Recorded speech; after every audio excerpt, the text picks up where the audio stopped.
بسم اللہ الرحمن الرحیم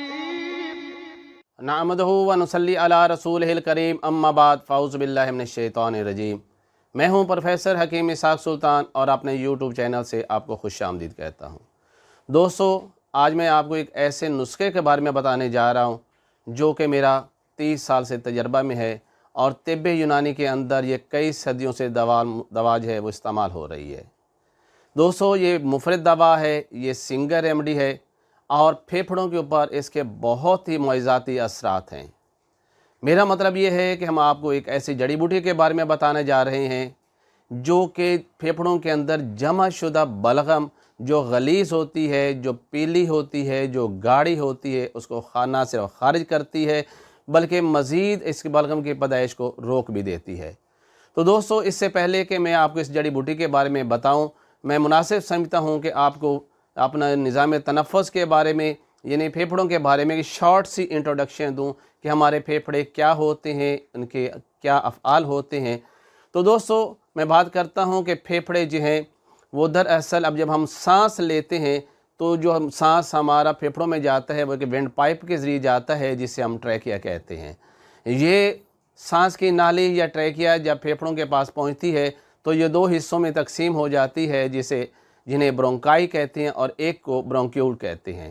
اب اس میں مزید یہ چھوٹے چھوٹے حصوں میں تقسیم ہوتے ہوئے یہ نالی جو ہے وہ ہوا کی چھوٹی چھوٹی یا سانس کی چھوٹی چھوٹی نالیوں میں تقسیم ہو جاتی ہے جو یہ برونکائی کہلاتے ہیں۔ اب یہ برونکیول جو ہیں ان کے ہر برونکیول کے اینڈ کے اوپر جو ہے وہ ہوا کی ایک چھوٹی سی تھیلی لگی ہوتی ہے جسے ہم الولائی کہتے ہیں، اور اسی غبارہ نما جو تھیلی ہے اس کے باہر جو ہے وہ خون کی نالیاں موجود ہوتی ہیں جن کے اندر خون موجود ہوتا ہے، اور جو سانس ہم لیتے ہیں جب یہ ان الولائز کے پاس ہوا کی تھیلیوں کے پاس پہنچتا ہے تو پھر اس میں سے آکسیجن جذب کر لی جاتی ہے اور کاربن ڈائی آکسائڈ جو ہے وہ ان ہوا کی تھالیوں کے اندر خارج کر دی جاتی ہے جسے ہم سانس کے ذریعے باہر خارج کرتے ہیں۔ یہ تو چھوٹا سا میکانزم ہے پھیپھڑوں کے میں، لیکن دوستو جب کبھی بھی کوئی انفیکشن پیدا کرنے والا مادہ جب پھیپھڑوں میں داخل ہو جاتا ہے تو اس کو خارج کرتے ہیں ہمارے پھیپھڑے جس کو ہم کھانسی کہتے ہیں، لیکن اگر وہ خارج نہ کر سکتے ہیں پھیپھڑے تو اس کے نتیجے کے طور پر پھیپھڑوں کی نالیوں کے اندر انفیکشن پیدا ہو جاتی ہے اور اس کی وجہ سے ہمیں کھانسی ہوتی ہے۔ اور یہ طب اس کھانسی کو بنیادی طور پر 3 حصوں میں تقسیم کرتا ہے، ایک ہے بلغمی کھانسی، دوسری ہے سوداوی کھانسی اور تیسری ہے صفراوی کھانسی، یعنی اعصابی کھانسی، عضلاتی کھانسی اور غدی کھانسی۔ تو دوستو، یہ جو ہم کہتے ہیں کہ بلغمی کھانسی، یہ بلغمی کھانسی سے مراد یہ ہوتا ہے کہ ہمارے پھیپھڑوں کے اندر جب بھی کوئی خراش کنندہ داخل ہوتا ہے تو ہمارے پھیپھڑوں کے اندر موجود جو ہے وہ جھلی جسے ہم میوکس ممبرین کہتے ہیں وہ ایک رطوبت خارج کرتی ہے، اور وہ رطوبت جو اس لیے خارج ہوتی ہے تاکہ اس جو خراش کنندہ یا بیکٹیریا یا وائرس جو بھی داخل ہو اس کو کل کیا جا سکے اور کھانسی کے ذریعے اس کو خارج کیا جا سکے۔ لیکن سم ٹائم ایسا ہوتا ہے جب اعصابی کھانسی ہوتی ہے، جب بلغمی کھانسی ہوتی ہے یا تری کی وجہ سے پیدا ہونے والے کھانسی ہوتی ہے، یعنی دودھ، دہی، لسی اس طرح کی جب ہم چیزیں استعمال کرتے ہیں تو یہ جو کھانسی ہوتی ہے وہ اس طرح کی پیدا ہوتی ہے کہ اس میں جو رطوبت پیدا ہوتی ہے وہ بہت ہی پانی کی طرح پتلی ہوتی ہے۔ وہ مریض کھانستا ہے، کھانسی کے بعد رطوبت خارج نہیں ہوتی کیونکہ وہ پتلی بہت ہوتی ہے، اس لیے وہ خارج نہیں ہو پاتی اور اینڈ پہ آ کے مریض کو الٹی ہو جاتی ہے۔ اس الٹی کے اندر رطوبت یا پانی کی طرح پتلی سے رطوبت خارج ہو جاتی ہے اور مریض کو سکون ہو جاتا ہے، تو یہ کھانسی جو ہے وہ بلغمی کھانسی ہوتی ہے۔ لیکن جسے ہم سوداوی کھانسی یا خشک کھانسی یا عضلاتی کھانسی کہتے ہیں، دوستو اس کے اندر جو میوکس ممبرین سے جو رطوبت خارج ہوتی ہے وہ کچھ دیر کے بعد بالکل ایسے ہی ہوتی ہے جیسے چپ چپی اور لیس دار بن جاتی ہے، جنہیں پھیپھڑے بار بار کھانسی سے خارج کرنے کی کوشش کرتے ہیں لیکن وہ خارج نہیں ہوتی، اور بڑے زور لگانے کے بعد جو لیس دار چھوٹا سا کوئی مواد خارج ہوتا ہے اور مریض کو سکون ہو جاتا ہے۔ لیکن کبھی کبھی ایسا ہوتا ہے اتنا زور لگانے سے مریض کے جو ہے وہ سانس کی نالی سے یا پھیپھڑوں میں اگر خون کی نالی کوئی پھٹ جائے تو اس کو بلغم کے ساتھ خون بھی آتے ہیں اور یہی کھانسی آگے چل کے جو ہے خدا نخواستہ ٹی بی میں تبدیل ہو جاتی ہے۔ لیکن جس کھانسی کے علاج کے بارے میں آپ سے بات کر رہا ہوں یہ ہے صفراوی کھانسی۔ لوگ اسی کو عام طور پہ بلغمی کھانسی کہتے ہیں اور یہاں پر اس کو انڈرسٹینڈ کرنے میں بہت بڑی جو ہے مسٹیک کر جاتے ہیں۔ دوستو، صفراوی کھانسی میں یہ ہوتا ہے کہ پھیپھڑوں نے جو رطوبت خارج کی تھی بیکٹیریا، وائرس، جراثیم یا کسی بھی خراش کنندے کو خارج کرنے کے لیے، یا اس کے وہ ایک تو مقدار میں بہت زیادہ خارج ہوتی ہے اور دوسرا یہ ہے کہ اس کے اوپر بیکٹیریا جب اثر کرتا ہے تو وہ گاڑھی اور پیلے رنگ کی بن جاتی ہے بلغم، جو کھانسی وہ بڑے آسانی سے خارج تو ہوتی ہے لیکن وہ انفیکشن ختم نہیں ہوتی۔ عام طور پہ دیکھیں بچے ہوں بڑے ہوں وہ کھانستے ہیں اور کھانستے ہوئے جگہ جگہ پر جو ہے اگر وہ ہے احتیاط نہ کریں تو پیلے رنگ کی گاڑھی سی بلغم خارج کرتے ہیں، پھر اس کے بعد کھانسی بھی ٹھیک ہو جاتی ہے، لیکن یہ بلغم کی پیدائش ختم نہیں ہوتی۔ یہ لوگ خاص طور جب صبح اٹھتے ہیں تو ان کی کھانسی اور زیادہ ہو جاتی ہے اور اٹھتے ہی ان کو کھانسی آتی ہے اور ڈھیر سارا بلغم سیرو بلغم جو ہے یہ لوگ خارج کرتے ہیں اور اس کی وجہ سے ان کی صحت بھی زیادہ خراب رہتی ہے اور دن بدن یہ کمزور بھی ہوتے جاتے ہیں۔ دوستو جب اتنی بلغم خارج ہوگی تو ظاہر ہے کہ جسم کے اندر خون کی کمی بھی واقع ہو جائے گی۔ جب اتنی ساری بلغم خون کی نالیوں کے اندر موجود ہوگی تو آکسیجن بھی جذب نہیں ہو پائے گی، اس لیے مریض کو سانس بھی پھولے گا جس کو دمہ کہتے ہیں۔ اور یاد رکھیے گا جو اس وقت دمہ ہے اس میں 90% دمہ اسی صفراوی کھانسی کی وجہ سے ہوتا ہے۔ اگر اس کو ہم خارج کر دیں اور اس کی مزید پیدائش نہ ہونے دیں تو دوستو پھر یہ دمہ بھی ٹھیک ہو جاتا ہے۔ اور جن لوگوں کو یہ ڈسٹ الرجی ہوتی ہے، جن کو پولن الرجی ہوتی ہے، وہ بھی صفراوی ہی سوزش ہوتی ہے، صفراوی ہی کھانسی ہوتی ہے۔ ایسے لوگوں کا علاج بھی جو میرا بتایا ہوا نسخے اگر آپ اس کے مطابق کریں گے تو انشاءاللہ آپ کو کامیابی بھی ہوگی اور اس نامراد مرض سے ہمیشہ کے لیے ٹھیک ہو جائیں گے۔ جو اکثر لوگ کہتے ہیں دمہ دم سے جاتا ہے، ایسا نہیں ہوتا دوستو، اس کا پراپر علاج نہیں کیا جاتا۔ اب دوسرے طریقے علاج کے اندر اینٹی بائیوٹک دے دی جاتی ہیں وقتی طور پر پھیپھڑے کی سوزش کو ختم کرنے کے لیے، یا پھر یہ ہے اس کو ایکسپیکٹورنٹ ایسی ادویات دی جاتی ہیں جو اس کو خارج کرنے کے لیے ہوتی ہیں، لیکن اصل وجہ کو ختم نہیں کیا جاتا۔ تو دوستو یہ جو جڑی بوٹی ہے بڑے آسانی سے ملتی ہے، یہ سنگل ریمڈی ہے، یہ کتنی زیادہ مہنگی بھی نہیں ہے۔ اس کو گھر میں آپ نے لانا ہے، اسے گرائنڈر میں فائن پاؤڈر کر لیجئے گا۔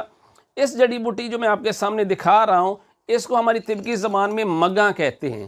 اسے پپلا مول بھی کہتے ہیں، اسے پپلی کلام بھی کہتے ہیں، اسے فرفل دراز بھی کہتے ہیں۔ اس کی شکل دوستو بالکل ایسے جیسے خشک شہتوت ہوتا ہے بالکل اس کی طرح ہوتی ہے، اور یہ بلغمی یہ صفراوی کھانسی کے لیے اللہ تعالیٰ نے اس کے اندر بہت ہی کمال کی صفت رکھی ہے۔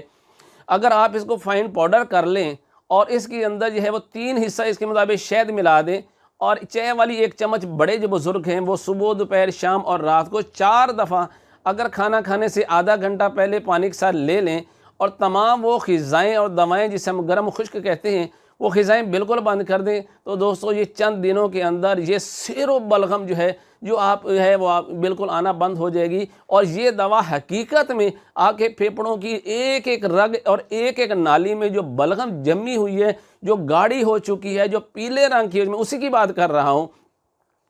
پہلے یہ اس بلغم کو پتلا کرے گی اور آپ یہ دیکھیں گے کہ پہلے سے آپ کو بلغم زیادہ آ رہی ہے۔ یہاں گھبرانے کی ضرورت نہیں، یہ پوائنٹ میں آپ کو کلیئر کر دوں۔ اکثر دوست مجھے یہ کہتے ہیں، میرے مریض یہ کہتے ہیں جی آپ کی دوا جو آپ نے دی ہے پہلے تو بلغم تھوڑی نکل رہی تھی، اب بلغم بہت زیادہ مقدار میں نکل رہی ہے۔ میں کہتا ہوں جی ٹھیک ہے، مجھے یہ بتائیں کیا بلغم آرام سے نکل رہی ہے؟ کہتے ہیں ہاں جی وہ بڑے آرام سے نکل رہی ہے۔ میں نے کہا پہلے پیلے اور گاڑھے رنگ کی ہوتی تھی، اب یہ سفید اور بالکل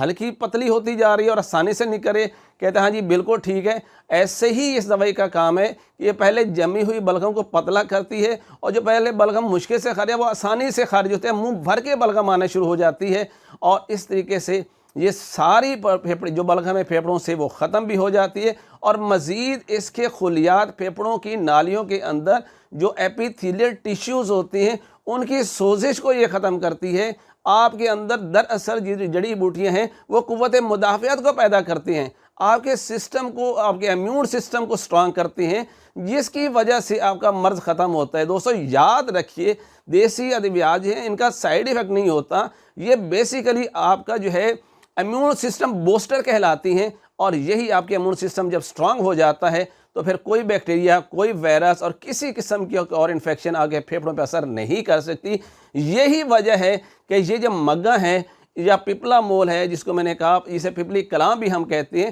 اس کا استعمال کیا جائے۔ بہت پرانی تکلیف ہے، 2 سے 3 مہینے ریگولر استعمال کریں، اس کا کوئی سائیڈ ایفیکٹ نہیں ہوگا اور انشاءاللہ آپ کا یہ سیروں بلغم جو آپ کو کئی سالوں سے آپ کے پھیپھڑوں سے خارج ہو رہی تھی اور وہ اب اس کی پیدائش ختم نہیں ہو رہی تھی، جو جگہ جگہ کو تھوک پھینکتے ہوئے کراہت ہوتی تھی، آپ کسی محفل میں نہیں بیٹھ سکتے تھے اور سم ٹائم تو آپ کے سانس کے اندر تنگی آنا شروع ہو جاتی تھی، تو الحمدللہ اس دوائی کے ساتھ آپ کا یہ چیسٹ انفیکشن جو ہے وہ 100% پہ ٹھیک ہو جائے گا۔ لیکن دوستو پھر کہوں یاد رکھنا یہ اس بلغم کے لیے ہمیشہ کارآمد ہے جس میں آپ کے پھیپھڑوں سے پیلے رنگ کی گاڑی سی بلغم خارج ہو رہی ہے۔ میں نے اس کے تھمبنیل کے اندر بھی یہی بتایا ہے، یہ دوا آپ کے پھیپھڑوں کی ایک ایک نالی سے بلغم بھی خارج کرے گی، آپ کے پھیپھڑوں کی ایک ایک رگ سے بلغم کی نہ صرف پیدائش ختم ہوگی، جو وہاں پہ بلغم رکی ہے اس کو خارج بھی کر دے گی۔ اور آپ دیکھیں گے کتنی ہائی پوٹینسی اینٹی بائیوٹک، آپ انہیلر یوز کر رہے تھے، آپ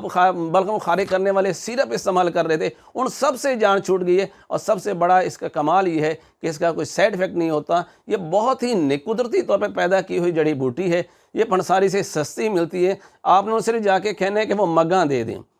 شناخت میں نے آپ کو کروا دی ہے، مزید میں آپ کو سکرین پہ اس کی پک بھی بھیج دیتا ہوں، آپ اس کو بھی دیکھ لیجئے گا۔ اسے فائن پاؤڈر کریں، یعنی کپڑ چھان کریں، جتنا اس کا پاؤڈر فائن ہوگا یہ اتنی ہی زیادہ اثر انداز ہوگی، اتنی ہی زیادہ ایفیکٹو ہوگی۔ اور میں امید کرتا ہوں کہ آپ میری اس بتائی ہوئی ریمیڈی کو استعمال کریں گے اور مجھے دعائیں دیں گے۔ پروفیسر حکیم اسحاق سلطان فرام لاہور، پاکستان۔